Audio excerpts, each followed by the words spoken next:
Республикасының Жогорку Кеңешінің депутаты Мадымаров Адахан Кимсанбаевичке берилет.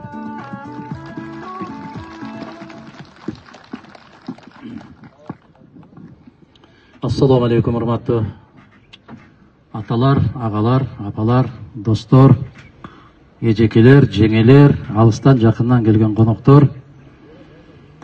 Бүгүн ушундай бир жакшы иш-чара, жол курулуш аземи. Ошол жол курулушка арналган, бая биздин ал жерде апалар отурат, жакшы билет, бул Сурпа жайы экен да, Сурпа жайы десе экен. Себеп могул аксакалдар жакшыраак түшүнөт. Марафон деген ар кандай өтүп атат Кыргызстанда. 30 жылдан бери эле марафондун аркасында жүрөбүз. Жакшы эле Сурпа жайы экен. Ким колунан келген нерсесин алып келип, ошол Сурпага төгө берет экен, кошо берет экен. Ошол кошулган нерселердин баарына жараткан Аллах берекесин берсин. Ошол кандай үмүт менен отурган болсо, ошол үмүттөр акталган болсун. Бир жери мына Жогорку Кеңештен биздин депутаттардын кошумчасын айтты. Биздин өзүбүздүн жеке кошумчаларыбыз бар. Жалпакташ 3 капчалга чейин жол курулат. Бир нерсени айтып коюшубуз керек. Райондун жетекчилиги отурат бул жерде. Бул жерден алыстан келген жол транспорт министрлигинин орун басары Табылды мырза отурат. Табылды мырза келип койсоңуз, могул соңку кезде протокол деген аябай начар бузулуп кетти. Ушундай протокол. Министрдин орун басары отурат. Бул кишинин сөзсүз чакырылып коюшу керек.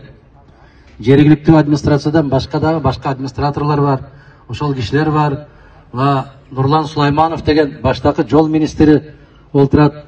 Нурлан мырза, сиз дагы келсеңиз болот бул жака. Биз адистердин пикирин угушубуз керек. Бул жол курулгандан кийин жолдун сакталышы деген маселе бар. Кандай сакталат? Себеп биздин жалпакташтан азыр Кыргызстан эмес, Борбордук Азия эмес, бүтүндөй күнкор мамлекеттер шериктештигине таш деген биздин чоң бир байлыгыбыз тарап атат. Мына ушул таш ташыган машиналар ал жолду кандай абалга алып келет? Ушуну ойлонушубуз керек. Ал канча сантиметр калыңдыкта курулат? Мүмкүн мына алайда билесиздер, көмүр чыгып атат. Ошол көмүр ташыган чоң автоунаалардын бүт баарына альтернативалык жол кылып, эл ташыган, эл каттаган жолго жүргүзбөй атат алар. Себеп жол бузулат чындыгында. Биз карашыбыз керек, 30 тонна, 40 тонна машиналар жүргөндө анын дагы инфраструктурасын кошо карашыбыз керек.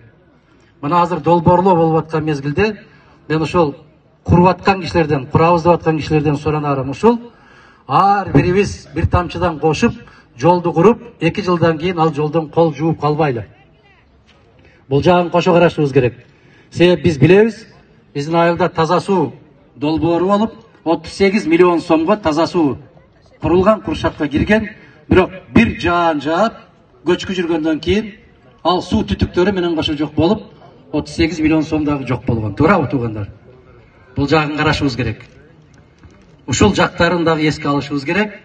Анан ушул жакшы демилгени көтөрүп, ушуну уюштуруп аткан эр азамат жигиттерибизге, кыздарыбызга, ага эжекелерибизге чын дилден ыраазычылык билдирүү менен жакшылыкка бүтсүн. Жол курган, жараткандын алдында чоң соопко ээ болуп, ошол ар ким бир тамчыдан кошуп аткан болсо дагы, ошол соопторун Аллахым берекелүү кылган болсун. Акыретине пайдалуу кылган болсун. Акыретинде ушул кошкон салымдары үчүн жараткандын алдында чоң сыйлыктарга ээ болгон даражаларды насип эткен болсун. Элибиз аман болсун, жерибиз тынч болсун. Жана акын агабыз айтып өтпөдүбү? Аз кошту, көп кошту, эң көп кошкон мындай деп, мындай бир окуя болгон дейт. Ушундай бир элден жыйын жыйып Сурпа жайды кылып атканда бирөө төө кошуптур, бирөө бир улак кошуптур.